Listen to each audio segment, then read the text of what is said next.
দান করুন। প্রত্যেকে বলুন আমিন।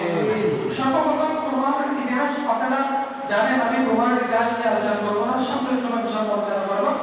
আমাদের মনে রাখতে হবে যে কারণে আমাদের কুরবানি হবে না, কোন কোন কারণে আমাদের কুরবানি হবে, কোন কোন কারণে আমরা কুরবানি করে কুরবানির বাজার করতে আমাদের দাম আসবে না, ওই কারণগুলো আমাদের জানতে হবে। এক নাম্বার, আমাদের নিয়ত ঠিক করতে হবে।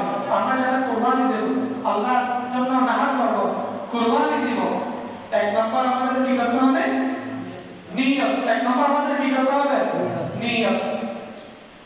এখন কিছু মানুষ রয়েছে মানুষকে দেখানোর জন্য কুরবানি করে, আবার কিছু মানুষ কুরবানি করে ভাই বাবা বিয়ে দিই, ভাই বাবা উপরে কেবল মা কুরবানি করে। আবার কিছু মানুষ করে আমি প্রত্যেক বছর তার মেয়েদের সাথে 15 বছর কুরবানি করেছি, এই বছর যদি কুরবানি না করে মানুষ আমাকে গরিব বলবে, মানুষ আমাকে কি বলবে? চুপে চুপে দেখবে, গরিব বলবে। এরকম কিছু মানে রিয়া অধিকতা লেগে মানুষ কুরবানির জন্য কি হয়? পারতে হয়, কি হয়? পারতে হয়, কিন্তু আল্লাহর সন্তুষ্টি তার মনের মধ্যে থাকে না। আচ্ছা, যে ব্যক্তি আল্লাহর সন্তুষ্টির জন্য কুরবানি করে, আল্লাহ রাসূল সাল্লাল্লাহু আলাইহি ওয়াসাল্লাম বলেন কুরবানির পশুর রক্ত জমিনে প্রবাহিত হওয়ার পূর্বে আল্লাহ পাক রব্বুল আলামিন ওই ব্যক্তির কুরবানি কবুল করেন। আওয়াজ দেন সুবহানাল্লাহ। তাহলে এক নাম্বার কুরবানি করার জন্য আমাদের কি ঠিক করতে হবে? কি নিয়ত। কি নিয়ত? বাবা সন্তানকে প্রশ্ন করে আপনি কুরবানি দিলেন, আপনার কুরবানি দিলেন না, ও খাইতে লুচুন দেবে না, আপনার মধ্যে নিয়ত করতে হবে ইনশাআল্লাহ আমি কি করব? কুরবানি করব। কুরবানির শর্ত কেন যে আপনাকে 1 বছর সম্পদে বাড়ি করা হবে। কুরবানির শর্ত হলো আপনাকে 10 তারিখ, 11 তারিখ, 12 তারিখ, এই 3 তারিখের মধ্যে আপনার মধ্যে নেশা পরিমাণ সম্পদের মালিক আপনি হয়ে যান, তাহলে আপনাকে কি দিতে হবে? কুরবানি দিতে হবে। এটা হলো কুরবানির শর্ত। আল্লাহ পাক রব্বুল আলামিন পবিত্র কালামের মধ্যে ইরশাদ করেন, বিসমিল্লাহির রহমানির রহিম, কুল ইন্না সালাতি ওয়া নুসুকি ওয়া মাহইয়ায়া ওয়া মামাতি লিল্লাহি রাব্বিল আলামিন। আল্লাহ হাবিবকে শিক্ষা দিচ্ছেন এই কোরআনের আয়াতের মাধ্যমে। হে হাবিব, প্রত্যেকে বলুন সাল্লাল্লাহু আলাইহি ওয়াসাল্লাম, কুল আপনি বলুন ইন্না নিশ্চয় সালাতি আমার নামাজ, ওয়া নুসুকি আমার কুরবানি, ওয়া মাহইয়ায়া আমার হায়াত, ওয়া মামাতি আমার মওত লিল্লাহি রাব্বিল আলামিন, সবটুকুই আল্লাহর জন্য। আওয়াজ দিয়ে বলুন সুবহানাল্লাহ। আমার হায়াত আমার মওত একমাত্র কার জন্য? আল্লাহর জন্য। একমাত্র কার জন্য? আল্লাহর জন্য। আপনার আওয়াজে বলতেছে আপনার হায়াত আপনার স্ত্রী সন্তানের জন্য না, আপনার হায়াত আপনার স্বপ্নকে বাস্তবায়ন করার জন্য বড় বড় বিল্ডিং এর মালিক হবেন, বেশি বেশি সম্পদের জায়গা জমির মালিক হবেন, এগুলোর জন্য আপনার হায়াত। আপনার আওয়াজ তো এভাবেই বুঝে যাচ্ছে। বলুন তো আমাদের হায়াত আমাদের মওত একমাত্র কার জন্য? আল্লাহর জন্য। আর আওয়াজে বলুন কার জন্য? আল্লাহর জন্য। এই নিয়মটা তখনকার জামানার যারা মুজাহিদ ছিল, রাষ্ট্রের পক্ষ থেকে যখন তাদেরকে কোন একটা দায়িত্ব দেওয়া হলো, রাসূলুল্লাহ সাল্লাল্লাহু আলাইহি ওয়াসাল্লামের পর থেকে ইসলামিক রাষ্ট্র, ইসলামিক সুলতান যারা ছিলেন, তারা যখন কোন সব ব্যক্তিকে দায়িত্ব দিতেন, তারা দায়িত্বটা গ্রহণ করতেন আল্লাহ এবং রাসূলের খুশি সন্তুষ্ট করার, তারা দায়িত্বটি গ্রহণ করতেন।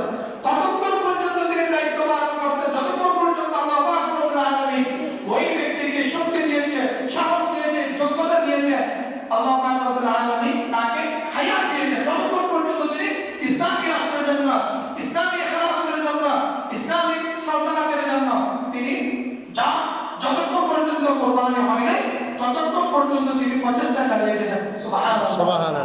এটাই বলা হয় ইমানদার। এটাই কি বলা হয়? ইমানদার। বলতে চাই না আল্লাহ তাআলা হাবিব সরকার মুস্তাফা সাল্লাল্লাহু আলাইহি ওয়াসাল্লামকে শিক্ষা দিয়েছেন, সরকার মুস্তাফা সাল্লাল্লাহু আলাইহি ওয়াসাল্লাম আমাদেরকে শিক্ষা দিয়েছেন যে আমাদের সালাত, আমাদের কুরবানি, আমাদের হায়াত, আমাদের মওত সবটুকুই কার জন্য? আল্লাহর জন্য। তাহলে কুরবানি শুদ্ধ হওয়া, কুরবানি কবুল হওয়া, কুরবান আল্লাহ এবং রাসূলের কাছে বর্ণিত হওয়া প্রথম শর্ত হলো এক নাম্বার নিয়ত। এক নাম্বার কি? নিয়ত। এক নাম্বার কি? নিয়ত। আপনি বলছো কুরবানি করতে পারেন না, তৌফিক নাই, একটু ঋণের মধ্যে রয়েছেন, নিয়ত করেন আল্লাহ আমাকে ঋণমুক্ত করে সামনের বছর খোদার ঈদ করার মতো তৌফিক উপযুক্ত বান্দা হিসেবে কবুল করুন। আমিন। তাহলে কোরবানি সর্বপ্রথম কাউকে দেখানোর জন্য নয়, কারো কাছে বড় হওয়ার জন্য নয়, কারো কাছ থেকে মর্যাদা অর্জন করার জন্য নয়, জ্ঞানী থেকে সম্মান হাসিল করার জন্যও নয়। আবার কোরবানি অনেকেই বলে বেইমানের প্রতি বড় মিথ্যা হারাকা আপনারা যে বড় খালি বা জনজাতি এরা বেইমানের দিয়াবে আর বেইমানের মুশকিল শুয়ে নাউজুবিল্লাহ নাউজুবিল্লাহ। কোরবানি হলো আমাদের কার জন্য? আল্লাহর জন্য। আল্লাহ থেকে আমি হাত দিয়ে দেব হারাম এটা বলে নেই ফলো করুন বুঝতেন না। যাই হোক সালাতুন ইয়া রাসূলুল্লাহ আলাইকুম সালাম আলাইকুম।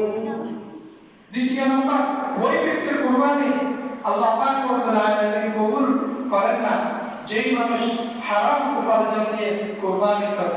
কি উপার্জন? হারাম। হারাম উপার্জন দিয়ে যে ব্যক্তি কুরবানি করে আল্লাহ পাক রব্বুল আলামিন তার কুরবানি কবুল করবেন না। রাসূলুল্লাহ সাল্লাল্লাহু আলাইহি ওয়াসাল্লামের হাদিস গত জুমায় বলেছিলাম যে ব্যক্তি কুরবানির উপযুক্ত কিন্তু কুরবানি ইয়াউমুন নাহরের সবচেয়ে কুরবানি কেন করবে? কুরবানি দিয়ে কুরবানি করতে হবে আল্লাহ এবং রাসূলের সন্তুষ্টির জন্য। কার জন্য? আল্লাহ রাসূলের সন্তুষ্টির জন্য। আল্লাহ রাসূল সাল্লাল্লাহু আলাইহি ওয়াসাল্লাম যে ইরশাদ করেছেন হাদিসের মধ্যে যে ব্যক্তি কুরবানি দেওয়ার উপযুক্ত সে যদি কুরবানি না দেয় সে যেন আমাদের ঈদগাহে না আসে। এরকম একটা হাদিস আপনাদের সামনে বলেছিলাম না? আছে। আবার ওই ব্যক্তি কি মুসলিম হয়ে পড়বে নাকি কাফের হয়ে পড়বে আল্লাহ রাসূল গ্যারান্টি দেন নাই। ওই ব্যক্তি যে হজ করার উপযুক্ত হয়ে যায় কিন্তু ইচ্ছাকৃতভাবে হজ থেকে নিজেকে নিজে দূরে সরে রাখে, ওই ব্যক্তি কি হিন্দু হয়ে বৌদ্ধ হয়ে ইহুদি হয়ে মারা গেল ওইটার কোনো গ্যারান্টি নাই। এটাই সত্য সে ইমানদার হয়ে দুনিয়া থেকে যেতে পারবে না। এখন আমাদের সম্পদ হলে আমরা টাকা বিক্রি কিভাবে নির্মাণ করবো, একটু জায়গা জমিনের মালিক কিভাবে হবো সেটা নিয়ে আমরা ব্যস্ত থাকি। ঠিক ঠিক কিনা? ঠিক। আল্লাহ তাআলা আমাদের দ্বীনের সহিহ বুঝ দান করুন। প্রত্যেকে বলুন আমিন। দ্বিতীয় নম্বরে কি বলেছিলাম?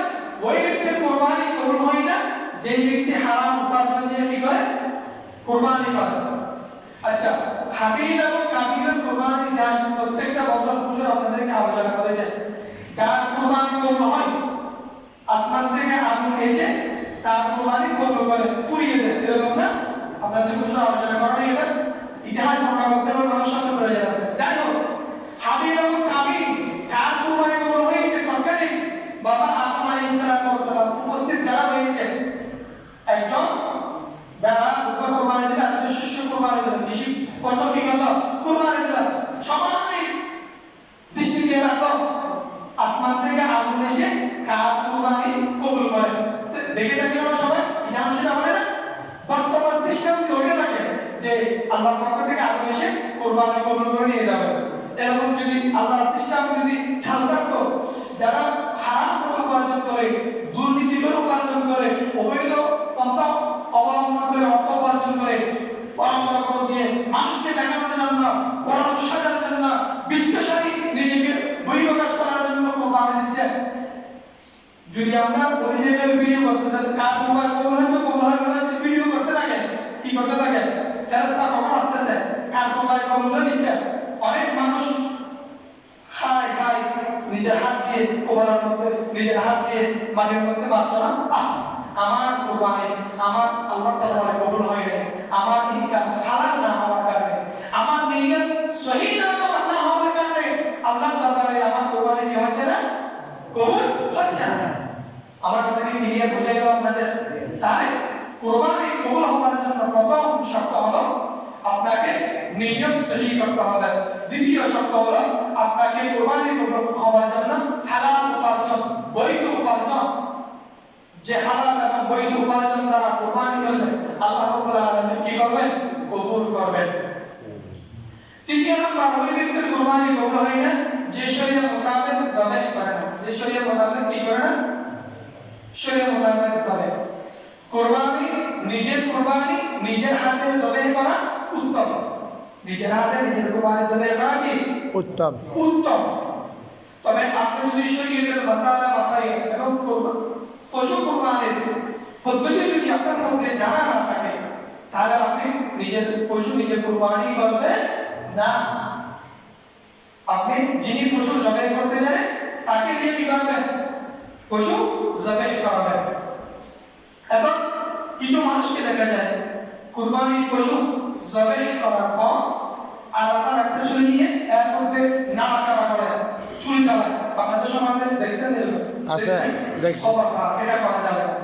এটা যদি আপনি করেন তাহলে আপনাকে এবং যারা উপস্থিত রয়েছে সবাইকে আল্লাহু আকবার বলেন না, আওয়াজ দিয়ে বলেন না, আল্লাহু আকবার আল্লাহু আকবার লা ইলাহা ইল্লাল্লাহ আল্লাহু আকবার ওয়ালিল্লাহিল হামদ। এটা যদি করা জরুরি হয়ে পড়ে, প্রয়োজন হয়ে পড়ে, তাহলে তখন আপনাকে তাকবীর করতে হবে। কি করতে হবে? তাকবীর। যদি তাকবীর না পড়ে আপনার কুরবানিটা হারাম হয়ে যাবে, আপনি বুঝতে পারবেন। নাউজুবিল্লাহ। আমার মাসালা কি বুঝতে পারছেন? বুঝতে পারছি। আচ্ছা, চতুর্থ নাম্বার, ওই ব্যক্তির কুরবানি কবুল হয় না যেই পশু বয়সের চাইতে কম, যেই পশু, এটা খুবই গুরুত্বপূর্ণ আজকের দিনে যারা পশু করে আমরা কিনি না এখনো পর্যন্ত, এইটা কিন্তু খুবই গুরুত্বপূর্ণ।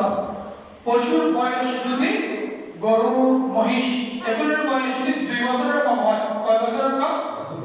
দাঁতুক আর নাই দাঁতুক, ওইভাবে ভাবতেন দাঁতুক আর নাই দাঁতুক 2 বছরের চাইতে যদি 1 সপ্তাহ একদিন যদি কম হয়, ওই গরু ওই মহিষে কি হবে না? কুরবানি হবে না। আমরা তখন ছোটবেলায় শুনতাম মানে দাঁতলে কি হবে? কুরবানি হবে। আমরা শুনেছিলাম দাঁতুক আর নাই দাঁতুক শরীয়তের ফায়সালা হলো 2 বছর। আচ্ছা, যারা কুরবানি গরু বিক্রি করার জন্য এই কি বলে মোটা তাজা বড় জাতের কিছু